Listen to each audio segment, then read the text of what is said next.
Why, hello, and welcome back to another episode of Voice of the Rings. I'm your host and guide, Zollin Ironshield, and today I'm going to give you a full, comprehensive rundown and setup of how to be doing DPS Lore Master, or Red Line Lore Master, okay? We're going to be mostly focusing on Red Line Lore Master. I will be also giving you some...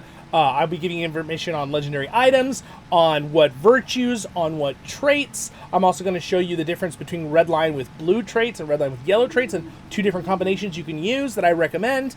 And I'm also going to go through and show you different things about how to DPS, how to do the right rotations in DPS to kind of speed things up, and what skills kind of affect what in certain ways. I'm going to cover it all. This will be just like my Gaurdian blue line video where I went in depth for that whole hour, and I really hope that it helps you guys out, and if it does and you enjoy it, don't forget to throw a like on there, and welcome if you're new to the channel as well. So we're going to get straight into it, and I've been thinking about how to make this video, guys, for a few months, and we're going to cover all of this today, all right? So the first thing I want to talk about right off the bat, to just get that out of the way, is we'll talk about gear for a second, okay? Now, I'm going to throw timestamps down there for you so you can kind of jump around a little bit, but I'm just going to give you some generics real fast on gear, okay? Because this video is not really heavily focused on this, but pretty much you have to think about a couple things as the Lore Master. Your main stat is will, right? You're going to want a decent amount of vitality too, but pretty much as you go through the game, you're going to learn about that with gear and as you do the raid gear stuff. But again, your big thing is what you want is you want gear that has like will on it, vitality, crit. Those are the big things you want on your gear. Another big thing you're going to need from when you're doing raiding, because this video is going to be teaching you how to do like tier 2 plus raiding with Lore Master DPS, is that you need to have the tactical and physical mitigations as well. I'm going to link in the description the exact chart table for you to know the exact numbers on the number thing. If you do not know how to get to this, you click C, right, on the keyboard, and you can always click Show All Stats, all right? The next thing, I am going to talk a little faster than I usually talk on this channel, but that's just so you guys we can get the info out, so I'll try to pace it. Really, what you want to be aiming for as a light class for like tier 2 stuff is usually around 115 tactical mit and physical mit. You can get away with 90,000 to 100. I'm a little bit under the max, but a little bit over that what I just told you. That's kind of the goal I usually aim for. Again, we're not going to be talking too much about your gear and stats. We're going to be talking about the trait tree, skill rotations, what virtues, things like that. Okay? But again, if I show you a couple pieces of gear, now this is an endgame raid gear piece, you're not going to get this right off the bat. Some of the best gear you can get is for embers that you can turn in. I like to turn it the Scarhold guy, but I have a video on that. We're not going to talk about that here today. You also want to get your delving gear. You need to do those tier 7 delvings with your friends, duo, or just get up to that point. And it's the best is tier 7 because they'll drop without having to turn them in. That's why I say that. Again, if you need guides on this, we have some written guides from one of our commanders, Tiger, who's put them on our Discord. So if you want to join the Discord, voiceoftherings.com, right down there, go join our main Voice of the Rings Discord. We can help you out with questions as well. But just showing you some items like this Silverleaf Earring. This is a very sought after item end game that you get from the Fane instance. It gives vitality, crit, it gives you an essence slot where you could put will. This is something that I've seen some mistakes from newer players, and it's totally reasonable. Again, this video is going to be more in-depth, okay? It's going to be more for advanced players, mid to advanced, but I'm going to throw in a couple ones for someone who's watching who might be newer. When it comes to things like will, vitality, all these different things with stats, lots of the light classes, Minstrel, Runekeeper, Lore Master, they want to have will as their stat. Might classes are like the Guardian wants might, the Champion wants might, the Captain likes might. They're more of the heavy classes, and like the more damagey fast, it's not really very good to just blanket this, but like the Burglar, the Warden, the Mariner, they all want the Hunter, they want agility, right? That's their main stat. It doesn't mean that you can't have the other stats, okay? Because there are benefits to the other stats. If you hover them, they will always explain this to you. For example, Might still does give the Lore Master tactical mastery and crit rating, which is some stuff you want, all right? Another thing for your stats to finish this up, and we're going to move on to virtues, is that you want to usually, the cap for tactical stats is, I believe it's 225 or 235. Again, I'm going to leave it down there in the link for you if you want to double check me on that. I'm just off the top of my head. So there is a cap, a hard cap to tactical mastery. There are soft caps to other things else. I'm not going to go into explaining that because that's not what this video is about. But just so you know, those are the things you're kind of looking for as a DPS red lore master. You want to have a decent amount of vitality, which most stuff gives that, but you really want to be, your main focus is will, crit, and tactical mastery, because that's how you do damage. Get your finesse up a bit so you're not missing your skills all the time. And you need to have your tactical and physical mitigations, your defenses up to a... You can't get one shot by some AoE ability, because then you're not doing damage and you're not helping your team, right? So those are the kind of things with stats and gear. And again, if you look at it like the Burial Shroud, very good item you can get from Tombs Tier 2, gives high vitality, high critical rating, and even gives a crit multiplier and an essence slot that you could put a tactical mitigation or a crit essence in, and you're great. Don't get trapped by the vitality ones. Don't just throw all your essence slots as vitality. You really want to go for your mitigations first. Way at the end of the game, if you're a new player, if you get to the very end where you have all the best gear, that's where you might want to throw in some vitality essences. But otherwise, don't do those. Those are kind of a trap. You want to do things of your DPS like the crit essence or the tactical or physical mitigation essences. You could throw in a tactical mastery, which is the tactical damage, but usually with will, you stack so much of that automatically that it builds up very quickly, and you have gear that gives that and things like that. So usually you want the other ones, but it just depends on where you are with your gear, and that's a whole nother thing we could talk about later. But anyway, we're going to go straight into, we're now going to move into talking about virtues. So bring up your virtues tab, which is the little Gandalf, or you can also click J, all right? And we're going to go down, we're not going to look at traits yet, we're going to jump down to virtues, all right? Virtues are very, very important for all classes. They are more challenging to level up. I get that. Fun fact, if you do want to be someone who spends a little bit of money on the game, you can buy, there's one of the Valor boosts for, I believe it is the level, is it the 105 Valor boost? I think I'll talk a video about this later, but it's the one that's like upgraded and it gives you a bunch of virtue experience. And you could send that virtue experience to any of your characters. You don't even have to use the level boost. You can just keep it in your shared storage for later.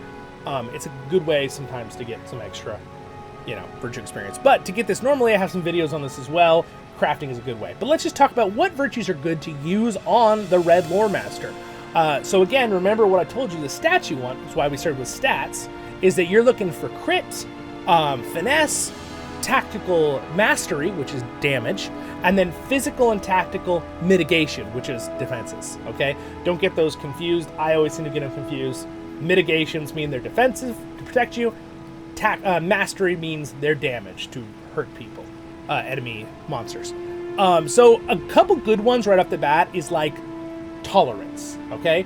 Tolerance is an absolute great defensive one. If you notice, all virtues have a little shield or a sword in this bottom corner that kind of tells you what they're for, but you have to be careful ones that you pick, because if you pick one that's, for example, Valor, it has finesse and crit, which is great, but it's got physical mastery, which is physical damage. You don't want physical damage as a Red Lore Master. You want tactical damage or tactical mastery. Okay, so don't get those confused if you're a newer player. You have to think about that. So you'd want something like Wit is a good one. It's pretty good. It's got high finesse, crit, physical, and tactical mastery. So your physical's a little wasted, but you got tactical mastery and the other ones out of it. But the ones I use personally when I'm in Redline is I use Tolerance, which gives me 9,300 tactical mitigation at level 96 rank. Right, that's the max at 150 right now for ranks in these. This will be updated later on. This video should still be irrelevant if the cap is 160, by the way, with most things. So it shouldn't affect, except for the fact these will be able to go slightly higher level. So that's a great one to use for defense. I like it. Fidelity is also one I like to use. It also gives me 9,000 tactical mitigation, 3,000 physical mitigation, defenses, and vitality. Great. I also used Honesty. That gives me a flat, here's the tactical mastery, 9,300 tactical mastery. That's damage. It gives me 1,000 will. That's a great stat. That's my main stat. And it gives me some crit. So that's a really good one to use. I also use Confidence. This one gives 12,000 crit rating, 8,000 finesse, and 5,000 evade, which is all great because the Lore Master can only evade and parry. We obviously don't use a shield, so we can't block. There's only a few exceptions to not having a shield to block, and that's usually a class that has an ability on their trait tree that allows you to block without a shield, okay? Not the case for Lore Masters. Next one is we have I'm using Wisdom, which gives you 2,000 will, 4,600 tactical, and 4,800 finesse. Very good for the Lore Master. Now, are there a couple other ones in here you might be able to use and switch out if you're like you're maxing out on certain stats with the chart down there in your end game and you're trying to figure it out? Absolutely, you can totally do that. You know, and again, you have to remember in this whole entire video I'm making right now, I want you to learn this stuff so that you can then decide what you want to do, and you can then break the rules that I say, right? But you need to know the basics. You need to know this stuff, or you'll be totally lost, and you'll be wasting essences and all this stuff. And I don't want you to do that, or wasting your experience for virtues by leveling up the wrong virtues, right? As you're leveling a character. So these are the things, the ones I'd recommend. I think they're very good to use, okay? So that is for that one. Now, with virtues out of the way, we're now going to talk about the trait tree, okay? We're going to talk about the trait tree, and then we will get into legendary items, and then at the end, I'm going to talk about rotations and how to use your skills properly to do the proper DPS. You can jump to that with the timestamps if that's all you care about. Go for it. That's up to you. Again, I'm trying to do this as fast as I can with all the info to not mess up anything, and I do plan to do other classes as I feel that I've studied enough to give you guys good information. Alright, so what we're going to be mainly looking at is the Master of Nature's Fury, which is the Red Line Lore Master. This is the high DPS Lore Master build. After Lore Masters got their rework over a year and a half ago at the time of making this video, it's really, they do a lot of damage. They're very strong, okay? Now, some people are probably going to have different recommendations. I highly recommend you could always look at LOTRO HQ. I'll link it down there as well. Has really good, even though it's a little bit not fully updated. I did use that for some of it. I customized it a little bit. I disagreed with a few of their options, but I will explain and talk about this right now. All right, so first things first, you click spec into Master of Nature's Fury, Red Line Lore Master. That's the first one you're going to click, and then you're going to definitely want your Master of the Unseen, which is just 10% increased tactical damage. That's really good. Just take that. You pull all 5 points. Master of Fire Damage, 25% fire damage. Put it in there. You have lots of fire damage. This one, 25% lightning damage. Put all the points in. This is your DPS. You need that. Cracked Earth skill burns hotter and deals additional damage. Cracked Earth actually surprisingly hits quite hard. I personally liked putting this in there, so I went ahead and did it. You're going to have to anyway to get down the line with putting points in. Storm and Staff, use it every 15 seconds. Lightning crackles around your staff. Lightning Storm critical hits attract lightning motes to you. While charged with lightning, your staff can be used to call down a lightning strike on a nearby foe. Okay?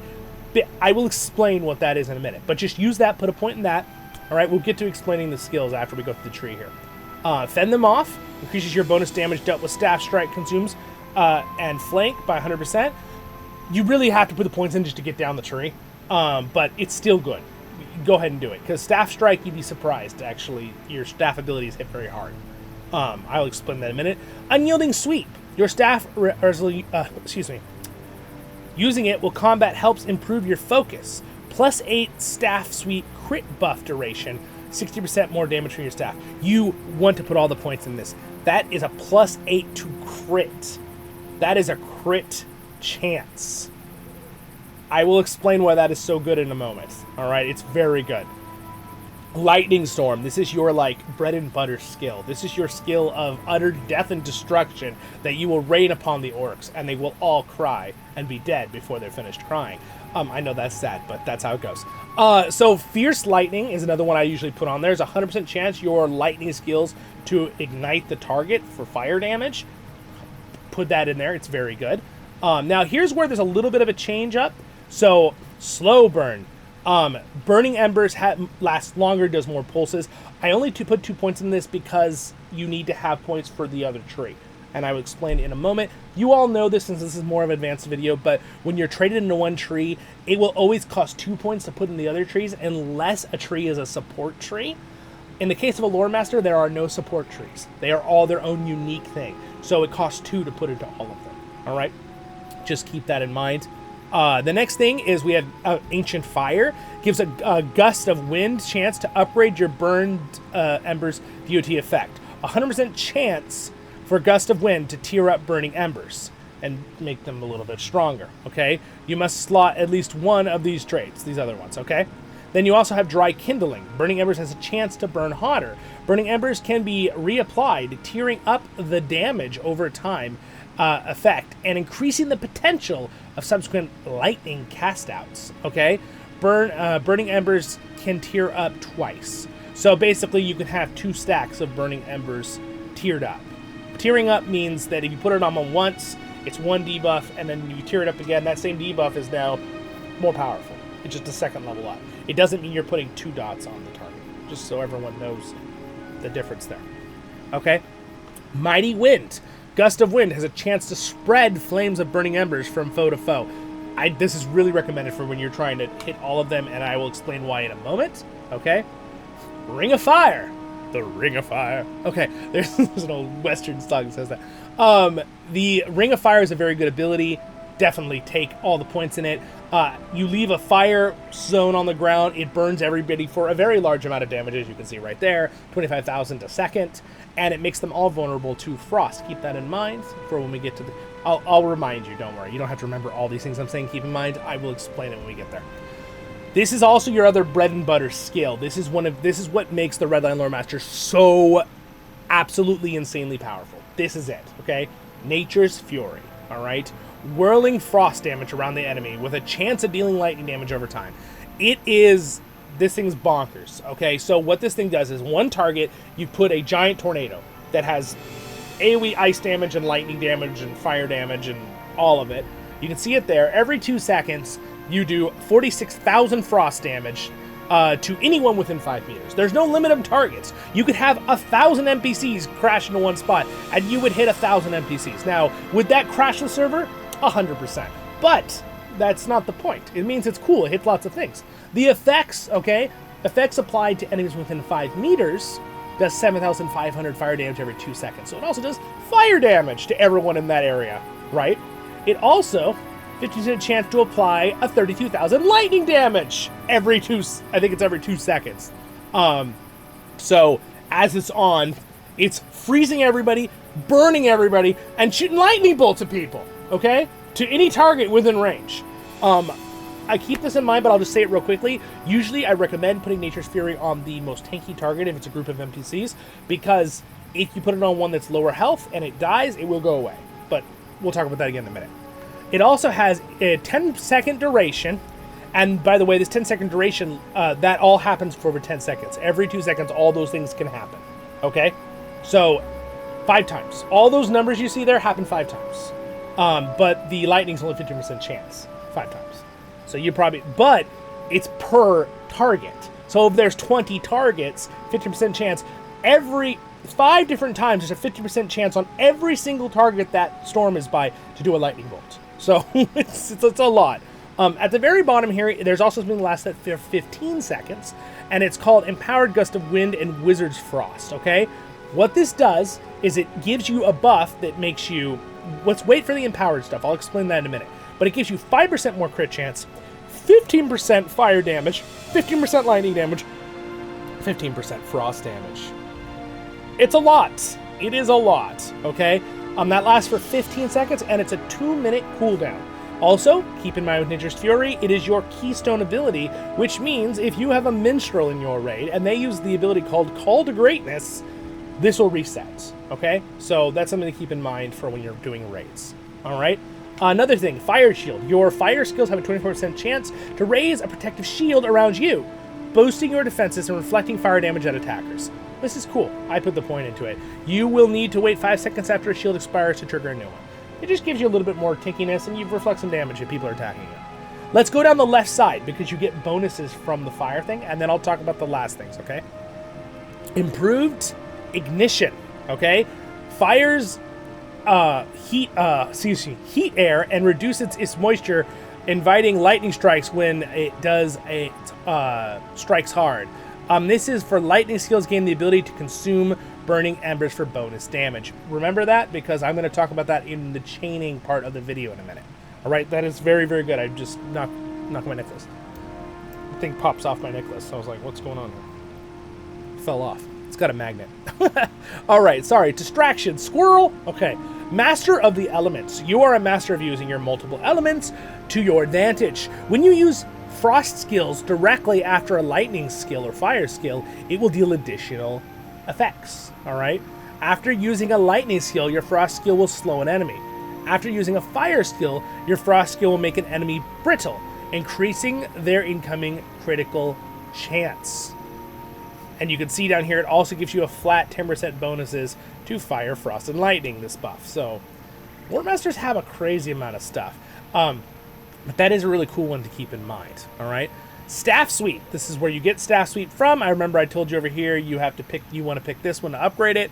But Staff Suite hits up to 9 targets. It does some frost damage, and it does some whatever your offhand does. It could be Bellinar damage, common damage, whatever. This ability is crazy. Why you want to use this ability is because of the crit chance that it gives you. Next thing, Sticky Gourd. This is where you get your Sticky Gourd ability.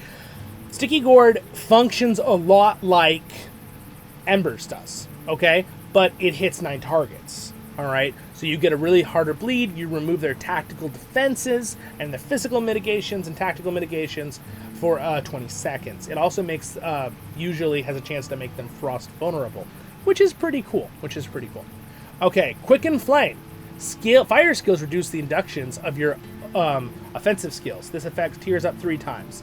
I believe once it's up and you use it, it consumes it and you have to tear it back up. But I believe that is how that one works off the top of my head from what I remember. Ents Go to War, great ability. Don't fall prey to this one though. You don't want to use this one too much even though it looks really cool. I'll explain that in a minute. But it is very powerful and has some cool effects that we will explain, but that's where you get it. And Flame of Anor. I thought it was Arnor, but it's no R, so Anor. Flame of Anor. Your signal of fire burns exceptionally hot, wounding enemies around your target. This makes it AoE, basically. A lot of people, I don't realize that at first with that ability. I'll explain in a minute. Wizard's Fire burns enemies around your target, which is cool. When a target is affected with burning embers, your Wizard's Fire will fix it in place, causing it to reapply to tear up over time. Continually reapplying or tearing up burning embers each time Wizard's Fire pulses, which is pretty cool. So you want to have your Wizard's Fire on someone when they have embers on them, meaning all the time. Whether or not it tears up is governed by the Dry Kindling trait at a +1 Wizard's Fire DOT pulse. Okay? So again, you want that one for sure. But now that we've talked about that, here's what I'm going to do. I do have, let's talk about these 2 side trees that I use for my main DPS setup. I throw 1 point in Bane Flare. That is, I just like to have it. This is my preference. You don't have to do that. Over here in Animal Keeper, though, I put in points to get to the bottom, and I'll explain why in a moment here, okay? Hunter's Instinct improves your pet's damage and attack speed, all right? So just makes your pet a little stronger. This one makes your Wizard's sigils, I'm saying signals, sigils, damage 30% more. That is great because you have a few of those, right? You have Wizard's Frost, I believe, counts, and Wizard's Fire. I believe both count for that as a sigil. Need for Haste. When found alone, you are adept at calling your companion. Makes them come back faster. I also throw in Call of the Sabertooth. Very, very good to have. And then I also use Hearty Diet, which gives your pet more morale and physical mitigations and just makes them... It boosts the max morale of your pet and yourself. Excuse me, I forgot it does it both. And max strengths and gains. So it gives you 1,000 more HP and gives you the physical and tactical mitigations, which I explained at the beginning with stats is very important to have up so you don't die. So that's a good one to have. But here's the most crucial and important one right here. This one gives you your pet damage and damage reduction while executing commands. Makes you take less damage when you do a command, and I will explain how you do that in Redline in a minute. But also, it gives you 8,400 tactical mastery, which is the damage, which is another good way. But really, your main goal is you're trying to get to Call of the Sabertooth. Now, in theory, I could take off, you know, you have to get down to these, so I could take off the Bane Flare and put it here, They do a little bit more tactical mastery, but it's such a small amount. I'd rather have the Bane Flare personally for that little bit of extra crowd control, even though I'm full DPS with this build.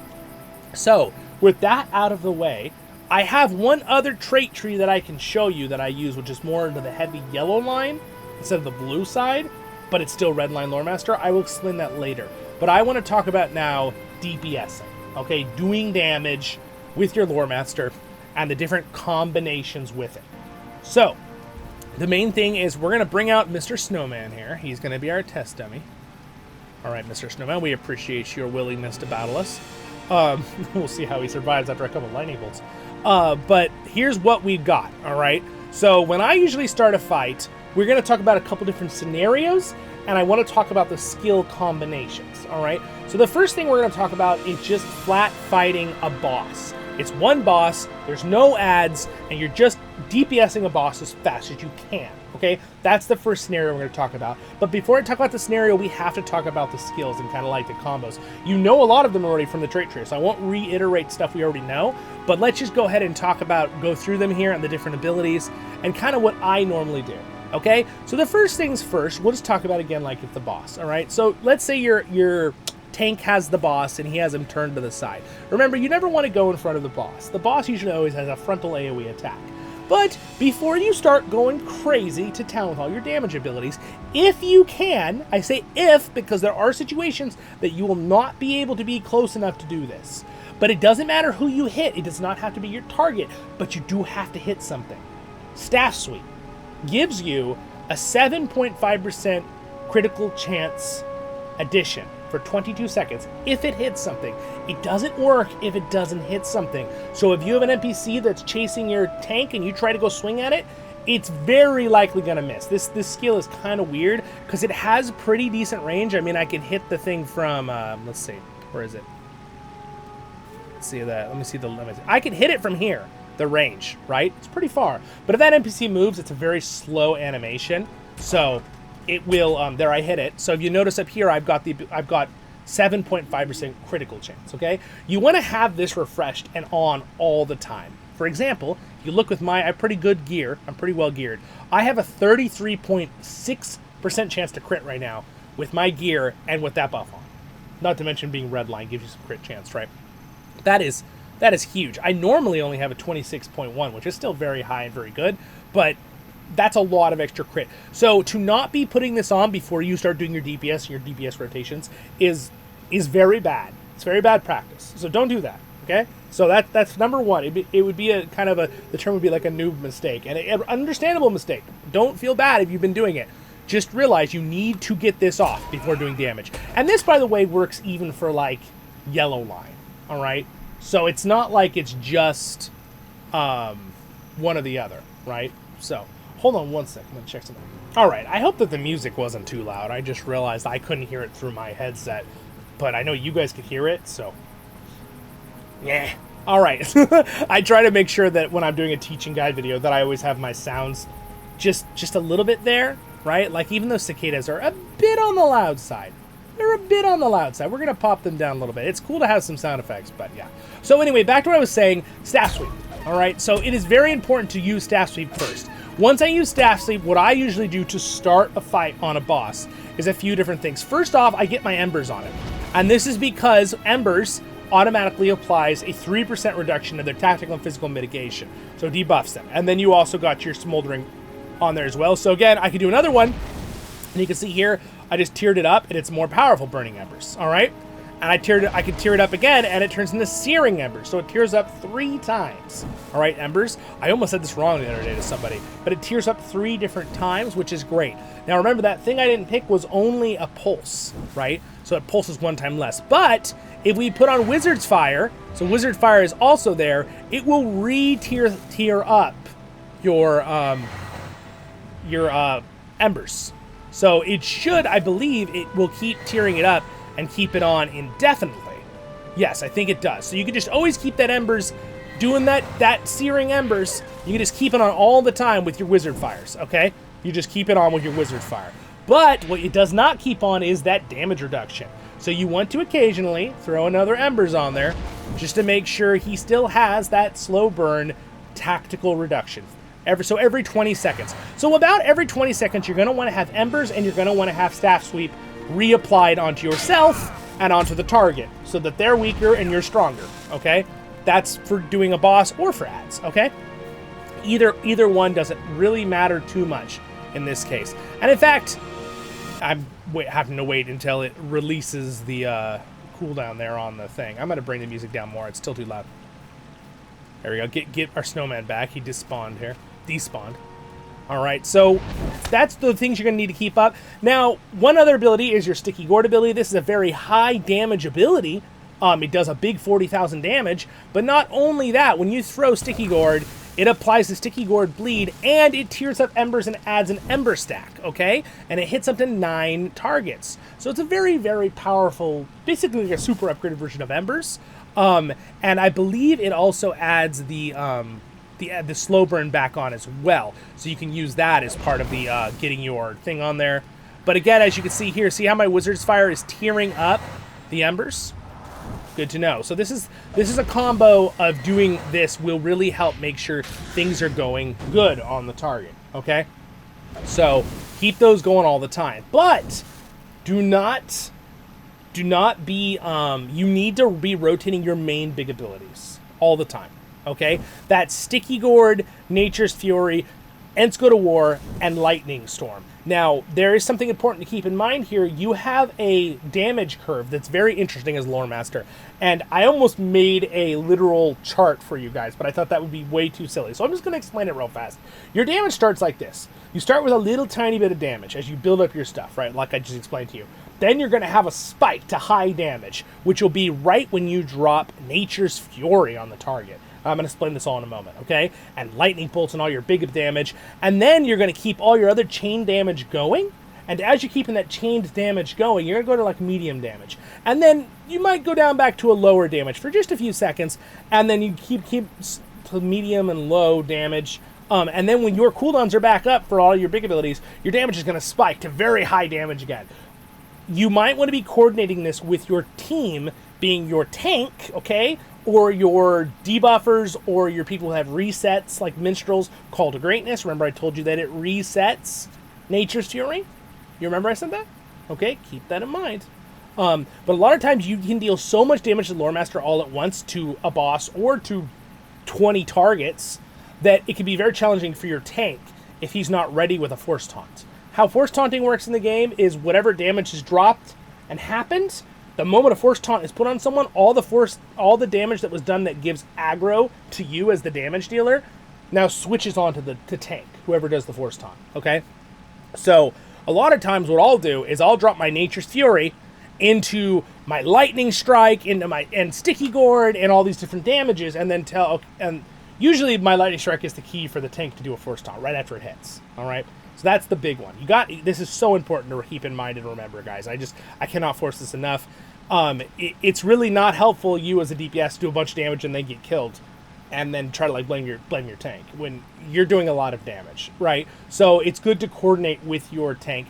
Now, most tanks are going to know this that are long-time raiding tanks. They're going to know when they see like Lightning Storm and this giant hurricane of Nature's Fury that you're doing a ton of damage all at once, and that'll be a cue to them to Force Taunt. So tanks should know that. As a tank main, I'm aware of this, but at the same time, I play all the roles. I play tank role, damage role, healing role, support role. I play all the roles, so I kind of I know what the other roles need, which is something you as a DPS need to keep in mind. You have to be aware of like where you're standing, how you're DPSing. You got to help your team out. Like, I feel like people are like, oh yeah, DPS is the easiest role. And like, yeah, there's not as much thinking involved, but it doesn't mean you're just doing nothing. Like, that's kind of an insult to good DPS, right? You're positioned in a good spot. You're making it as easy as you can for your healer by taking as little damage, and you're making it as easy as you can for your tank, for him to hold aggro, right?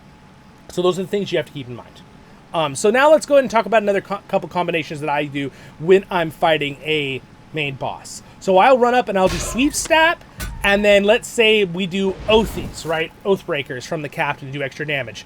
Or I just need to do lots of damage. Usually what I'll do is first I will start with Nature's Fury does a bunch of frost damage. If you put down your Ring of Fire, even if it isn't a bunch of AoE targets that can all be hit inside this Ring of Fire, this thing hits everybody. it will cause them occasionally to take frost damage vulnerability. And you can see it right here. They take applies fire, expires, and another good thing you could do is actually use Wizard's Frost on the target, and occasionally that will give frost vulnerability. I don't know if it does it every single time. Let me just see real quick here. Trying to see. Usually it's an icon when it goes off. So it also does a slow Wizard's Fire. You know what? Actually, I think you have to do fire first and then do frost. That's what I'm doing wrong. We read that on the trait tree. Excuse me.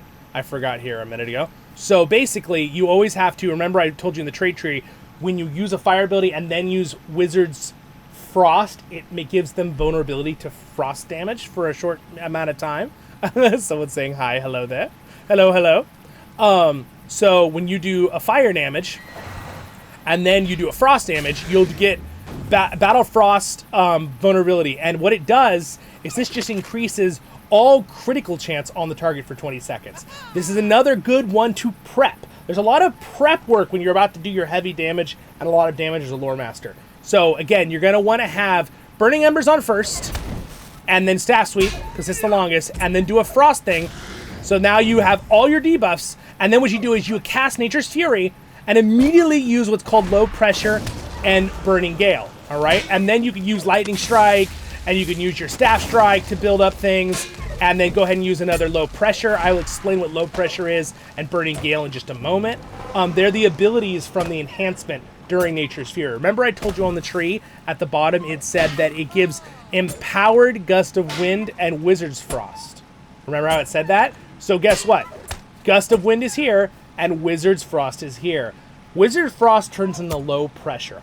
Low Pressure is insanely powerful damage. It is crazy damage. I know you're already like, well, oh my gosh, Nature's Fury already does so much damage by itself.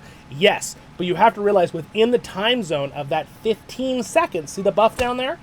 The 15 seconds, you have 15% more frost, fire, and lightning damage. You have 5% more chance to crit, and it super empowers your Wizard's Frost and your Gust of Winds, all right? So this basically turns into Deep Pressure, and this other one turns into the Gale Fire, which is an AoE, okay? So very, very good. You can get off, which one is more important to get off in that time zone?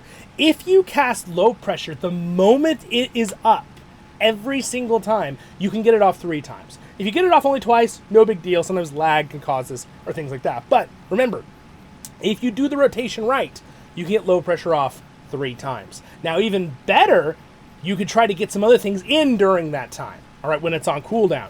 You could try to drop a Lightning Strike, because remember, you do 15% more lightning damage, and you have 5% more crit chance. And at this time, you're also making sure you always keep on Staff Sweep, you're always keeping on Embers for the damage reduction, and you always also throw Wizard's Frost to make sure he's taking 5% more crit, has a 5% more crit chance. So this gives a 5% crit chance. This gives you a... when you do Nature's Fury, it gives you a 5% crit chance. Staff Sweep gives you a 7.5% crit chance. You see how this adds up, right? So again, if we look at this, and I have the other 2 things on, my crit chance is 44%. All right? Now, it'll go up even more if someone like a Runekeeper drops Flurry of Words, which, does that give more? I think that might be more crit damage, not crit chance. But it's a lot of damage, and so you basically have a 50% chance to crit, which is crazy, all right, if you do all these things in the right orders. So let me show you again, if I cast Nature's, oh, the NPC's being weird. If I cast this, watch, I'm going to immediately use Deep Pressure, boom, instantly, as fast as I can. Now watch, I can, now in between I can cast a lightning, but I'm not going to yet, I'm going to wait and make sure I cast this immediately. Cast, I'm going to cast my Lightning Storm, okay? Now I'm going to try to cast this, and then I immediately cast... Do you see me get it off? Even though it was gone, I got off the... It's a different animation. Whenever your guy goes like this, and like this, throws that left arm down, that's Low Pressure.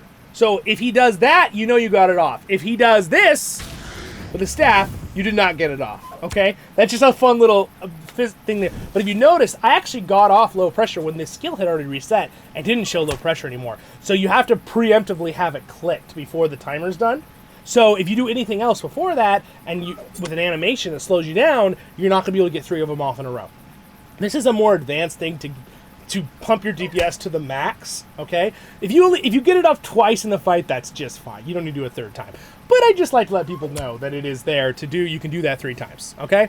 Now, Ring of Fire is something that I forgot to say a moment here ago, but you want to have your Ring of Fire up because, again, it has expires event combat for a short amount of time, and they're vulnerable to Frost, which allows you to trigger Brittle Frost with your Wizard's Frost, okay? But you don't have to have Ring of Fire down to trigger that. You could have Ring of Fire down, you could have Sticky Gourd on them, you could have Burning Embers on them, you could have Wizard's Fire. Any of the fire abilities will trigger Brittle Frost, all right? But only Embers will put on Slow Burn, which is the tactical mitigation reduction, making them weaker. And I believe Embers will also, yes, reapply that, but it will not stack that up. That's always just 3% reduction in tactical and physical mastery, which helps your team do more damage if they're physical damage dealers as well. Okay, so are you following me along? I hope that this is helping you guys. I hope that this isn't so much information that your brains are exploding. I apologize if that is happening, but I'm trying to really give you guys the full breakdown of how to do the DPS as well as possible. Now, another combo that you can do, which I don't recommend doing during Nature's Fury, because Ents Go to War is Bellinar damage. Now, you could do an Ents Go to War during Nature's Fury to have that extra 5% chance to crit, but the 15% Frost, Fire, and Lightning damage will not help Ents Go to War because it's Bellinar damage. All right? Keep that in mind. Now, Cracked Earth is fire damage. Cracked Earth is something that is a very large AoE ability, but you can still use it on a boss. You want to use Cracked Earth before you use Ents Go to War. Ents Go to War actually hits up to 9 targets, so it's Cracked Earth, but Ents Go to War says, shakes the earth as an Ent stomps its foot greatly on it. If your target has recently been shaken by Cracked Earth, this skill deals bonus damage. So you want to always toss in an Ents Goes to War right after you do Cracked Earth on the target. All right, so I'm going to do Ents Goes to War here. Boom, right? I just crit that guy for 310,000 damage. It hits very hard, okay? But I would have literally killed my character if he had hit himself. But, so it does a lot of damage. Now, it still does a lot by itself. It does 110 to 136,000 damage, so it could crit for like almost 200. But it would not have crit for 310 if I hadn't used Cracked Earth first. Keep that in mind. Cracked Earth does hit for almost, 40 to 50,000 fire damage. So it's not a weak ability. It does good damage, and the animation duration's pretty quick, especially if you have the stacks from your Quickens, right? So you can see right here that my fire abilities actually increase Quicken up to 30%, right? And now if I cast them with an induction, oh, and I take back what I said earlier in the video, it does not remove it. So as long as you're using a fire ability occasionally to keep Quicken Flame up, it'll keep a negative 30% Fury of Nature skill induction. Oh, excuse me, Fury of Nature skill. Yeah, I think that's anything within the trait tree, from what we read on the trait tree. I'm drawing a blank real quick here. Master's Nature Fury skills. I mean, let's see here. Let's see how fast. All right. And yes, I believe Fury of Nature skills, yes. So any of your Fury of Nature skills, that is like your Sticky Gourd. See how fast that was? Your Sticky Gourd or your Lightning Strike will be really, really fast induction, much faster than it normally is. So yeah. So again, using your fire is great. Also, you can see here I have Fire Shield. I have 2.5% physical and tactical mitigations, and I reflect 900 damage. Now, this will run out after 30 seconds, and then it'll have a cooldown, and then when I use fire skills again, there's a chance to bring this back up again. So keep that in mind. Fire skills are always good to be casting, all right? I'm going to do a review for you in a minute, guys, so we'll cover it all again just real quick so you're not too brain... So now here's another thing. When you have Embers on a target and you use any kind of like Lightning Strike, it casts it out for Fierce Lightning. And then you can recast and tier up other abilities again to then get another one going. You see there's a second one going there? Okay, get another one. Now there's 2 going, and I have Wizard's Fire on there still tearing up. And there we go, and we're going to do another one. There we go. I have another Fierce Lightning tearing up, as well as my Wizard's Fire and my Embers. You see how I'm doing that? So Lightning Strike is one of your bread and butter abilities that you should always be chaining for lots of damage, okay? So that's a really, really important one to remember. Now let's really quickly talk about another thing. Let's talk about your pets, okay? You have a few different options with the pets. Your bear, your raven, and they all come temporarily. This one, the raven's nice because it reduces the target's range damage a little bit. And the bear does a fear, but they're kind of useless in Redline. Really what you want to use is if it's a single target like a boss, you're going to want to use Call to the Lynx, okay? It does 60,000 millimeter damage, and it bleeds them for 48 to 50,000 damage every 2 seconds for 10 seconds. So it's the best single target damage, all right? If you are taking on a bunch of NPC ads, your tank is holding 10 ads and you're trying to kill them quick, Call to the Sabertooth is what you want. It does 118 to 150,000 Melinar damage to 9 targets instantaneously. It also summons a Sabertooth and runs up and does some damage, but that's not the part you care about. This is what you care about, the first amount of just bonk damage. See that? 130,000 damage to 9 targets? That's great. Now my Sabertooth is going to go and attack him as well and do some damage, blah, blah, blah. He's now flanked, which actually does allow me to get a heal. Let's explain that real fast, all right? So when you're in Redline, you get called, it's the minor call flank and the major call flank, okay? This is a new thing also with all of the Lore Master updates. But basically what it does is it allows you to do a few things with damage and stuff, but the big one is, okay, it also significantly reduces your threats with the major one. So why this is good, okay, is that I just found out the other day by someone telling me, and you can correct me in the comments if this isn't quite right, but someone told me that any ability that significantly reduces your threat will help get it off you and put it onto the tank. So this is good to be using as a Lore Master. So if you just did your Mega Wombo Combo damage, all right, so let me just walk you through it one more time and I'll speak it as I do it, okay? I'm going to do Staff Sweep. I'm going to throw an Ember. I'm going to do a Wizard's Fire. I'm going to do a Wizard's Frost. I'm going to cast Nature's Fury. Immediately do Low Pressure into Burning Call, into Lightning Bolts. All right, and then I'm going to do another Low Pressure into a Lightning Strike. Then you could do a Major Call into a Frost. And if you notice, it still triggered my ability from this and also lowered my threat. Now, what the calls do in Redline is basically make it where your Frost, Wizard's Frost, or in that situation, Low Pressure, because it's the same skill technically still, gave me a heal. So normally when I do it, you'll see I don't get any heals. But if I use one of my calls, I get a heal. See the heal I just got? All right, the green one over my head. The heal is bigger from the major one, and the major one also reduces your threat. So you should be chaining that into your damage to help your tank out, holding aggro. Especially when you're dropping 2.5 million damage on 10 targets, okay? You really want to do that. Otherwise, your tank will be very sad. I've been on both ends, so I'm aware. So that is pretty much the setup that you're going to be chaining. Now, when your cooldowns are all on cooldown, okay, so let's say you do Ensko the War, and you throw... I always, by the way, recommend we should talk a little bit about having ads instead of a boss. The different rotation I do slightly. I still always start with a Staff Sweep to get my crit up, and then what I do is I throw Sticky Gourd into them, because Sticky Gourd will reduce all of their stuff. If I don't have Sticky Gourd up, here's another thing that you can do that will help you out. If you throw Embers on the target, and then you use Gust of Wind, which is frost damage, it will apply the Embers to everyone around the target. Now, Gust of Wind has a really bad animation. It's so fast you can't even see it, but it does go off. But you have to Gust of Wind the person that has the Embers, because then it will trigger the Embers all around, and also it will trigger your Brittle Frost, because it is a frost ability. It does frost damage.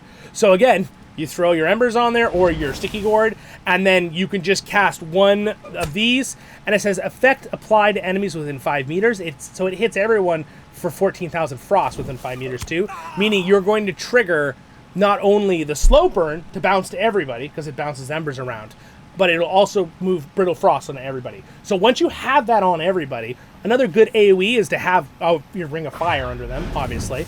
But again, you know, that into Sticky Gourd, into a Gust of Wind to spread it to everybody, and then immediately, and then I have my crit up, and I use my Lightning Strike and hit all 9 of them, and then I immediately toss in a Sabertooth for 150,000 damage to all 9 targets.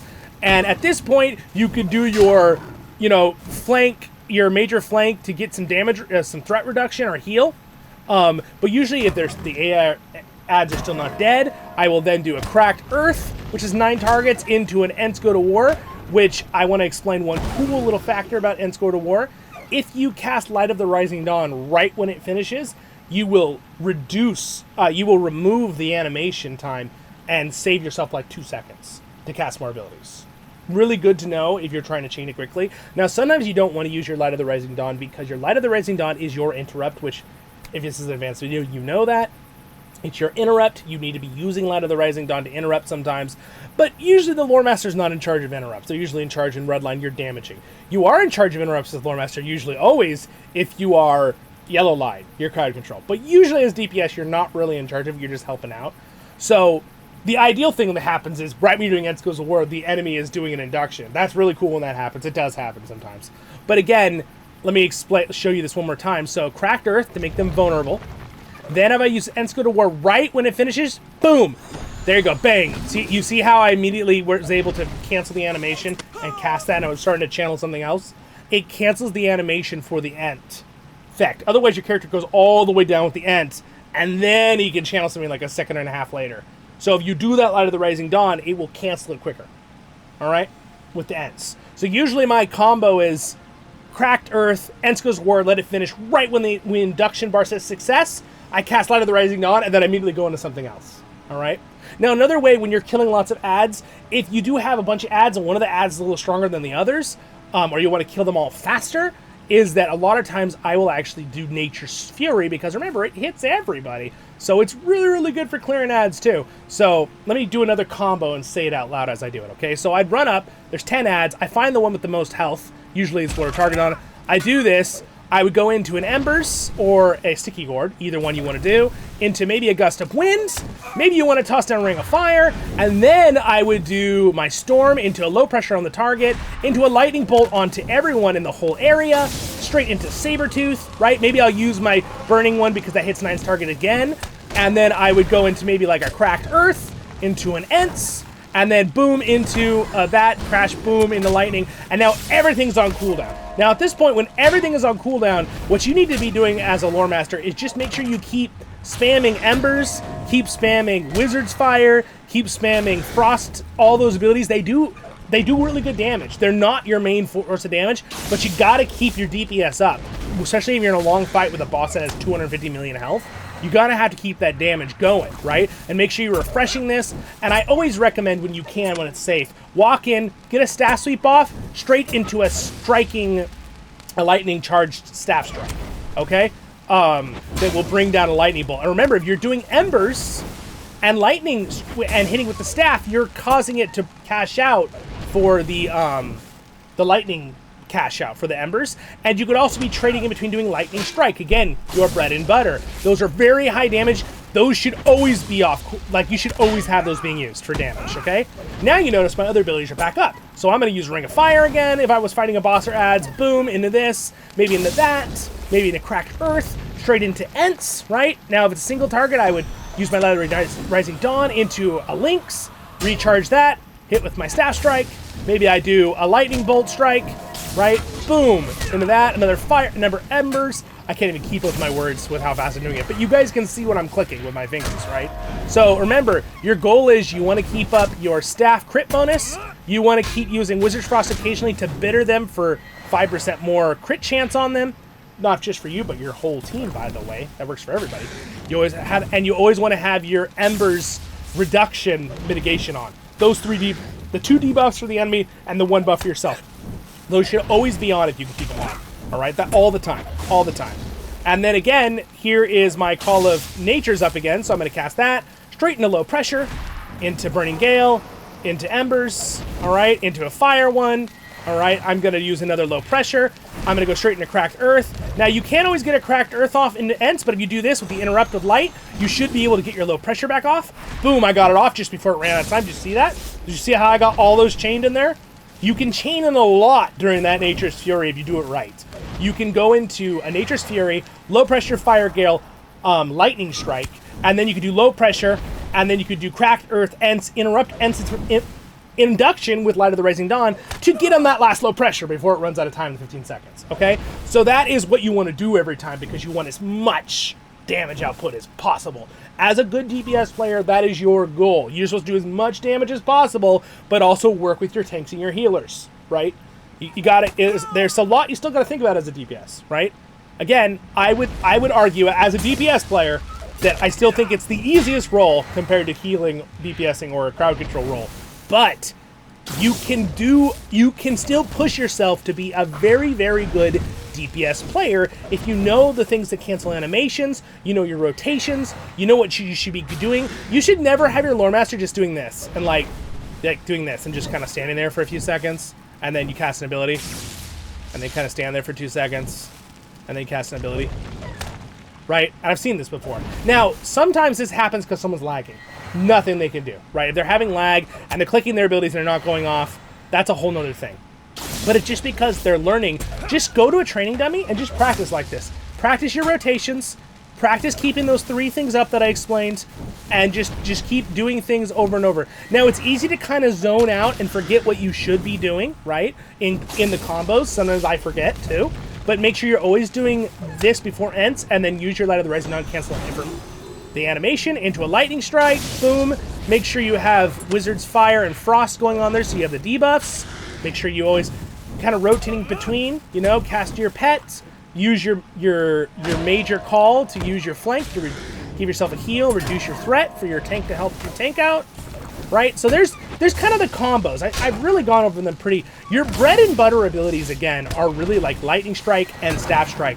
I do not see enough lore masters that I play with, like just in pug groups, right? Most of my kinship know how to do this. I see them doing it right, and I've told people, and they do this good. But I see a lot of lore masters that I do not see them using Staff Strike. I do not see them, Staff Sweep. I do not see them using Staff Strike, like, ever. And they do a lot of damage. And if you have them in the rotations when you're not using your big abilities, that's good, all right? Now, another thing to keep in mind for our last information here, with your big abilities, you notice I keep my 5 real big AoE abilities on the top here, right? Your Nature's Fury, again, can be reset by your Minstrel's Call to Greatness ability.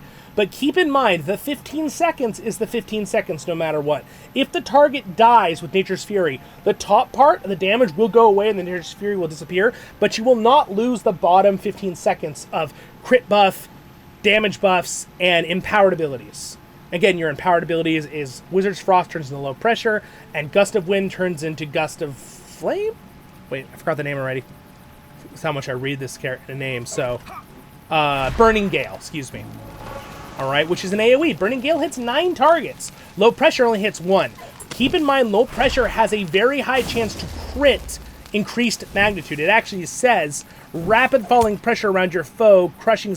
This skill has extra crit chance and crit magnitude. So if you have all your crit stuff on, you have 50% chance to crit, and you have using this ability, you're going to be critting this thing almost every time. Okay? It's going to be a lot. And it's very powerful, and it crits very, very hard. Okay? And Wizard's Frost also does a slow. Not only does it cash things out to give you your other stuff, but it also does a slow on the target, which is great, but not usually very important for rating. But maybe if you're out in PvP, player versus multiplayer, stuff like that, would help you out a little bit. But another thing to keep in mind, if you have your Sticky Gourd on cooldown and your Ents Cracked Earth, and let's say this is all on cooldown, all your big abilities. And let's say your Nature's Fury is reset by your Minstrel. You're like, ooh, I can use it again. I highly recommend at this point to use Call of the Valar. This resets Ents Goes to War, Lightning Strike, and Embers. So now you can put your Nature's Fury on a second time immediately, let's say, to keep it going, keep all your buffs up, and then immediately go into doing your combos again, right? Do all your combos again. Just go for it, right? Right, with another Nature's Fury. And again, you can try to get in between those things I recommend you can get in a Sticky Gourd and a Lightning Strike, I think, between one of them.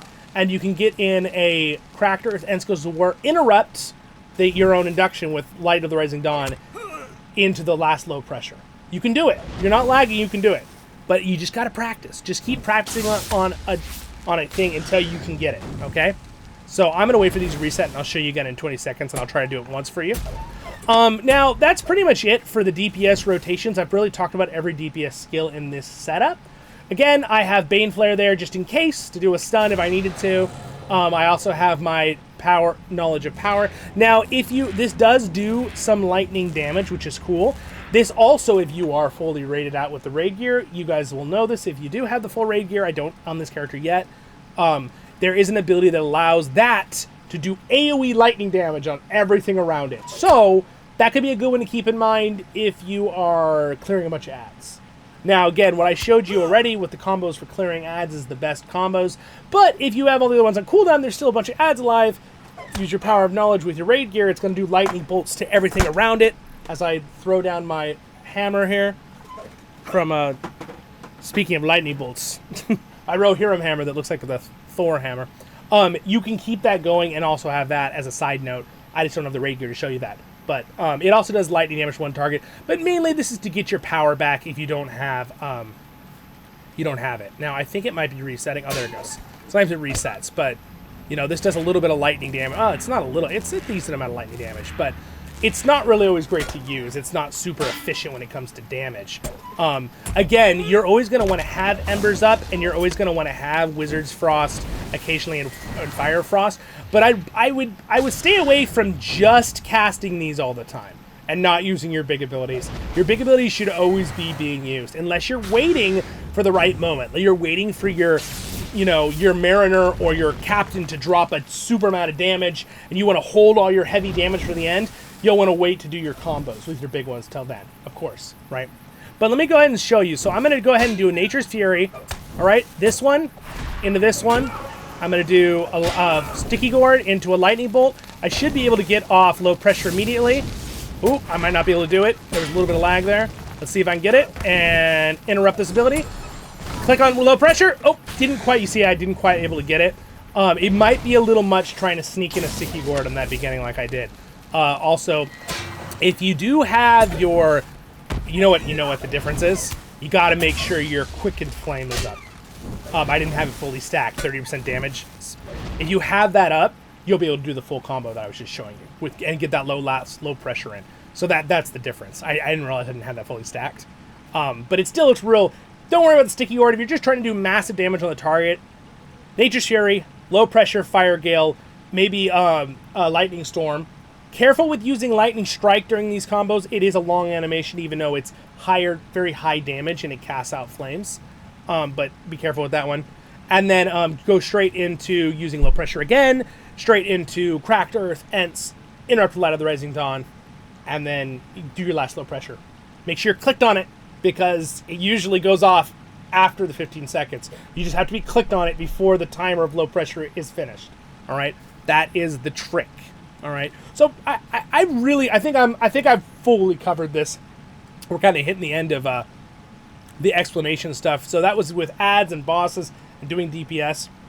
Now I'm going to quickly run you through the last optional trait tree, and then I'm going to talk about legendary items to finish up the video. All right. So if you jump to, I just jumped to the wrong one. That's my blue line. Let me wait a second for that to finish. The other one I'm going to show you is a combination of red and yellow. Okay, it doesn't have any points really in blue. It's just red and yellow, and it's basically my combo to still do full damage, not the ultimate AoE damage, because you don't have your Sabertooth and you don't have that extra 9,000 fire damage and that mitigation to defend yourself from the blue line, but it gives you a lot of other options for a crowd control. So let me go ahead and show you. It's this one right here. All right, so this is what my skills look like now. You notice I have a very similar layout of my skills. There's a couple slight differences, but pretty much I put all the points into everything, including the DOT. Of course, I guess I could leave one out of that.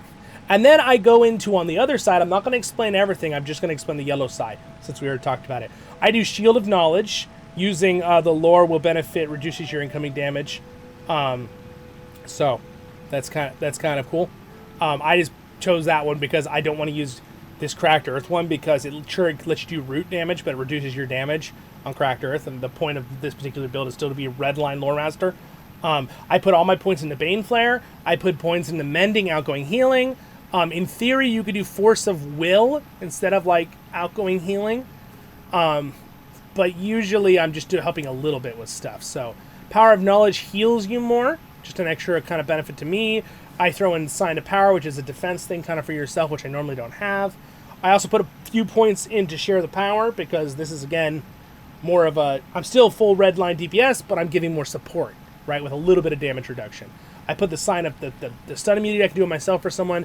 I put a point in a Blinding Flash just to have it as another interrupt there. I didn't put any other points. And I put 2 points into Pleasant Breeze. So basically what this does is it reduces my damage slightly. I lose the AoE damage ability of the Saber-Tooth Tiger ability, but it gives me the ability to share the power, cast Pleasant Breeze AoE heal, and also to cast Beacon of Hope, which I believe we can always cast Waterlore even in the other one. And I have a better Bane Flare, and I also have my Blinding Flash, right? And then I have this defensive ability for myself. But pretty much everything else is the same. Your rotations will be the same, whether it be a boss or a DPS and stuff like that. The only difference is occasionally I'll throw in that Saber-Tooth AoE at the end when I'm killing a bunch of ads, right?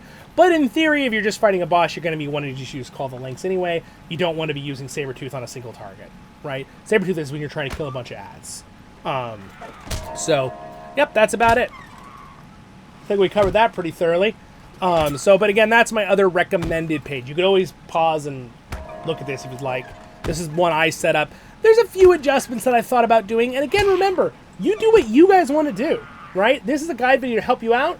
You can copy it exactly if you want, or you can customize and move 1 or 2 points around. That is really up to you. Just, you know, I wanted to make this as helpful as I can, and I'm hoping this video and both my Blue Line Guardian and this one and future ones, even if the new cap comes out to 160, these videos should still be relevant to you, and I will still be sharing them with you guys if you ask about it.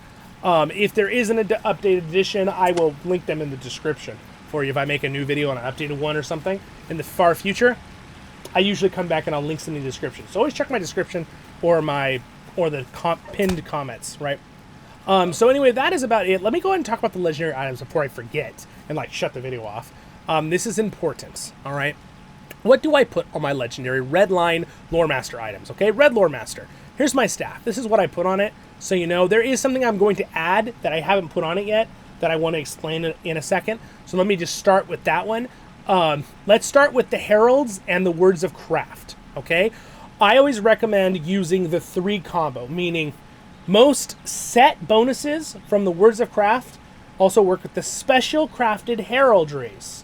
If you're confused on this, we can talk to you more, but let me just kind of show you real fast, where do you get the special crafted heraldries? Well, no matter what, a craftsman is going to have to make it for you, but let me just show you what it looks like, the recipe real quick, because I have one right here to show you. Here they are. So it's the Umbari Heraldry Recipe Selection Box. You can barter these from the Delving Guy for 4,500 Delving points, which is very expensive, or you can get them from the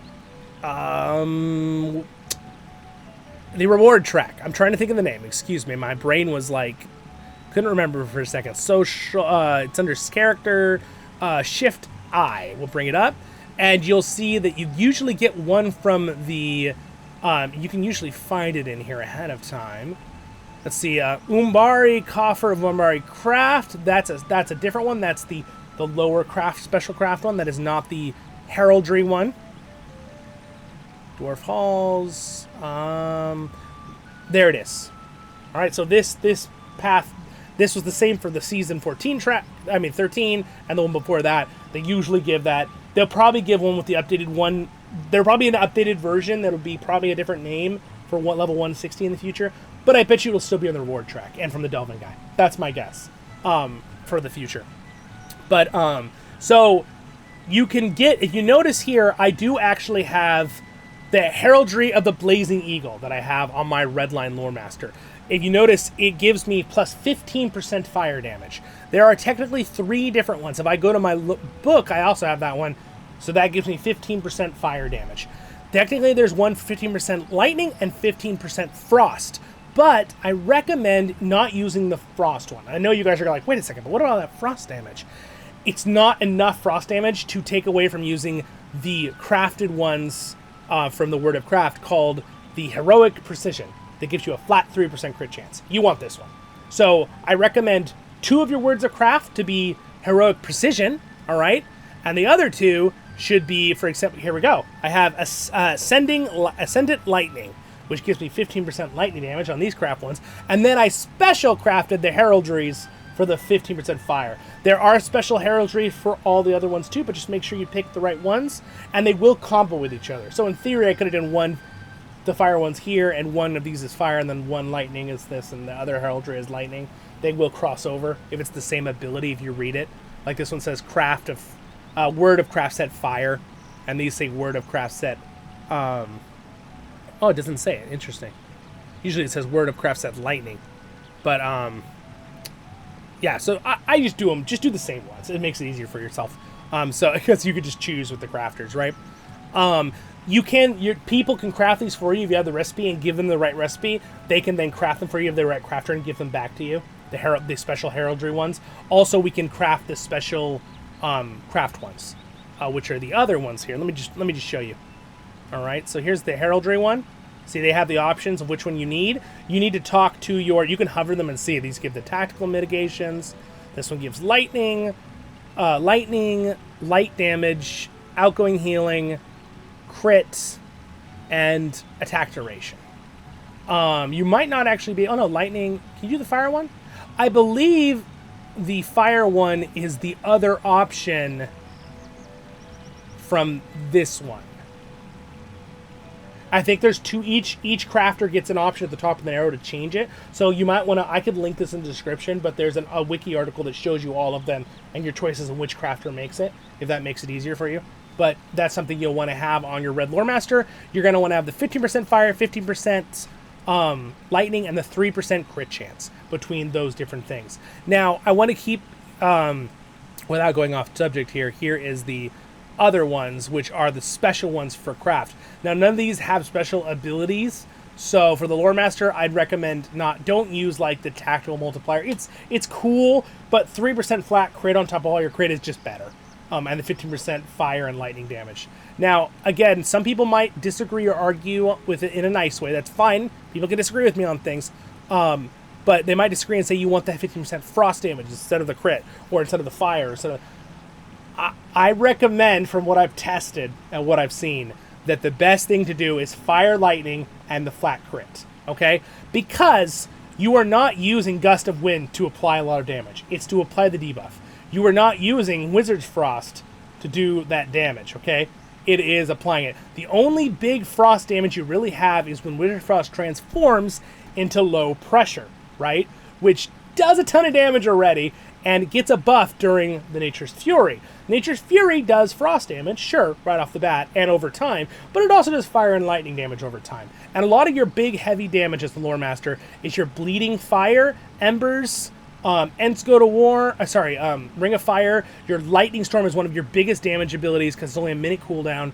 Your Lightning Strike, your Staff Lightning Strike, Cracked Earth is fire damage. Your Wizard's Fire and Embers are fire damage. So mainly your heavy damage all the time is lightning and fire. That's probably 75% of your overall damage output. Between the other parts are a little bit of Bellinar damage and a little bit of frost damage. So I would recommend the crit ones are better. The 3% crit, and I would take the fire and lightning. That's what I would recommend for that. Now, the other things that I picked on my legendaries are, I have area of effect damage, because Lore Masters do tons of area of effect damage.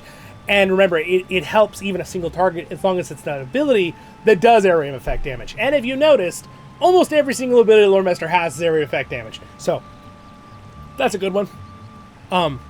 Area effect critical hits and magnitude. That's also one you should take.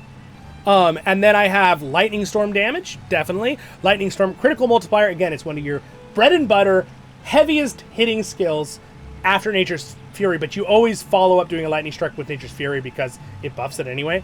So both of those are really good. Ents Goes to War damage and cooldown, I recommend that one. Nature's Fury damage, again, it does crazy amounts of damage, all the kinds of damage. You want that. Ring of Fire damage, also one of your, big 5. I should call them just the big 5. All right, they're the big 5. I should have said at the beginning. It's just the big 5. Sticky Gourd, Ring of Fire, Nature's Fury, Go to War, and Lightning Storm are your big 5. Those should always be on cooldown if you're trying to DPS as fast as you can, unless you're holding them on purpose for some reason, like I told you with Oathies or something. Again, you could say the Sabertooth one is part, but it has a long cooldown, and it's really for mainly killing ads. The other ones are all kind of your support and abilities you should be chaining when those are on cooldown. Or let's say you can't reset them with Call to Valor, and your big 5 are on cooldown. You should be using your other combos to keep your buff up on yourself, debuffs on them, and damaging them at all times. You do not want to be just sitting there doing nothing, right? Like your guys just going like this and then cast something. No, don't do that. You're a DPS. You need to be like sound effects, just like that. Okay. And then we have Sticky Gourd. All right. Yes, again, one of your big 5. You notice all these buffs here are literally my big 5. Ents, Lightning Strike, Nature's Fury, Ring of Fire, Sticky Gourd. Those are my big 5. I have all of those on the staff. Okay, those are the ones I pick. On my book, my red line book, I have area effect targets. You have to have this. I don't care if you disagree with me on other things. If you don't have this on your legendary item as a red LM, you're wrong. So you need that. Okay? Preferably get the one that has... Try to get the good one, the best one that gives you +4 when you can. Not everybody can get that early, but when you can. And then I have range attack extension. This is kind of, you're going to have to decide this yourself. I use it because I like to make sure when I'm positioning that there are certain fights that I need to stand somewhere far away. Again, preferably you want to be up close so you can use your staff sweep and your lightning hit in between your rotations. But there are times, there's a fight that I have to stand there and use an ability, click a button, where you can run off and come back, but I want to be able to cast stuff all the time and not stop. So having that range extension is nice. But you could argue, instead of range extension, single target damage. For sure. You could argue that. In fact, I'm almost thinking in the future, if there aren't certain instances that need it, I might switch to that. We'll see. Single target criticals is the one I'd recommend over damage. And the reason for that is lightning strike, your embers, your wizard's fires, having them crit more often is good, and this increases their crit magnitude, how much damage they do. And you guys remember, we got almost a 50% chance to crit if you have all your things up on the target. So I think the crit is better than just the damage for single target if you're picking range extension. Or you could just do the single target damage, single target crit. Not do range extension. That one's up to you. Area effects is a no. There is no negotiations. This is what you should have on one of your red allies. Or I say this half joking, but you're bad if you don't have this. Okay, that's just not even negotiable at all in any world.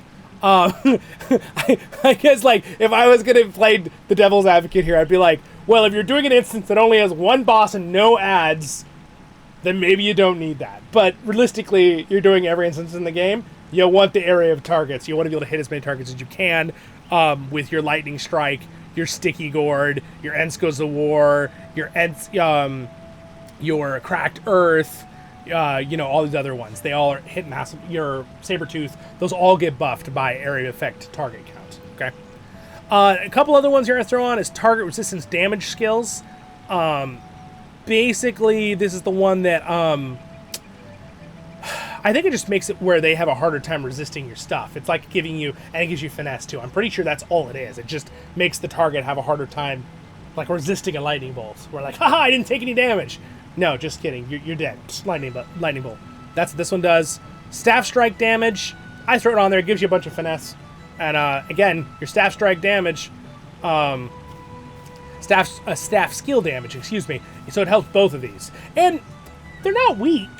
I mean, 26,000 frost damage and 7,000 Valar for this one, even though you're mainly doing it only for that crit duration of 22 seconds for 7.5% crit chance. But this one does the lightning bolt and does fire damage. So it should be giving you 30% more damage on the lightning bolt and the fire damage, because that's all the damage this one does. So it should be buffing both of those for 30% damage. In fact, I think I can know immediately by just taking off the book. Yeah, Yeah, it went to it went from 20,000 max to 34,000. So it's that's what it is. So that's another one, and then we have Burning Embers damage. This is a good one to have. Burning Embers critical chance of multiplier. Absolutely, you're constantly having that on all the time. You should never not have Burning Embers and Wizard's Fire on the target. So great overtime, all the time damage. Those are what you're going to be spamming with your big fire on cooldown. Cracked Earth damage, I threw it on there because it's just Cracked Earth does not hit weakly. I mean, with that on there from the Legendary Atom, it's hitting for 40 to 50,000 fire damage. Sure, you mainly only use Cracked Earth when you're doing Ents Go to War right after, but sometimes I'll throw it out there if all my other stuff's on cooldown. I'm trying to kill a bunch of ads and they're still alive. I'll throw Cracked Earth out. It's 50,000 damage. If it crits, it's a lot more. Gust of Wind damage. Gust of Wind damage, I mean, it's not terrible. 30,000 damage, and then it AoEs everybody for 14,000 frost damage. I just kind of threw it there because, again, it gave me some tactical damage too. You don't have to have this one. Do have to. It's kind of a up in the air. There wasn't any really better option, so I just kind of put it there for some extra damage. But that's about it. That's about it, folks. There ain't no more. So I think we covered that pretty darn thoroughly today, and I hope that this video helped you. I'm trying to remember if there is anything I did not explain to you. Later on in the future, I will have a blue line guide and a yellow line guide. I'm not going to promise the timeline on when those will be out, but I do plan on, over time, having guides out for every class that are really advanced like this. Again, I have the blue line Guardians already out. If you want to tank with the blue line Guardian at higher tiers, if you want to DPS with a red Lore Master at higher tiers, that's what these videos are here to help you do. Also, don't forget to use your Vigilance Sign of Power and give everyone motivation. All right, make sure everyone has motivation. That's another thing you need to always make sure your team has, if there's no captain around to do it, or mariner. So yeah, anyway, with that, now one other thing I didn't mention is that Dispel Corruption. You should be using your Dispel Corruption as a DPS. If a boss gets 10 corruption stacks, you should Dispel Corruption to help out. Your Dispel Corruption is kind of awful as a Lore Master in Redline. It's a long cooldown. It only removes one. But hey, if there's 5 of you DPS and you all just do it, boom, there goes all the corruptions off the boss. So make sure you are using your Dispel Corruption. Make sure you're using your flank ability, your minor and major calls, especially the major one to reduce your threat to help out your tank. That's a big one. I might try to be rotating that in more myself. I do use it, but I probably could use it even more. And again, water lore on yourself. Throw water lore on yourself. You can always do the water lore on yourself, or throw it on the tank for someone to help out. And you always have Beacon Light of Hope to throw on to someone to do 30,000 heal. And hey, if you crit, it'll be more. So I always recommend kind of having those on yourself. Now, in theory, you can still use Knowledge of Lore Master. This is something I kind of forgot to say. It's one you have as an option. And it will also it debuffs the enemy. That's all it does. It makes them, they have slightly less resistance rating, which will help you. They have a less chance to parry, their attacks are longer, and they have a 2% chance less to crit themselves. It just makes them, you make them weaker. And then, of course, Knowledge of Cures. Don't forget about your self-removal, but you all know that. This is an advanced video. Well, anyway, with that, and of course, your Clever Escape if you're stunned. But, you know that. And your Revive. I don't need to go into all these other things. And, of course, your Wizards of the Council. You should always have this thing ready. It's really, really good. Also, it reflects lightning damage to things and gives you a big heal. So, all right. Well, my friends, have a great and wonderful day in Middle-earth. Thank you for watching my guide here on the Red Lore Master. And if you did enjoy yourself, maybe like, maybe share, maybe even subscribe. It's free, and I appreciate that support greatly. Thank you to Reb, Elrandor, and Angus for being Royal Guards. I do this channel full-time, so I appreciate that support from all my wonderful Patreons.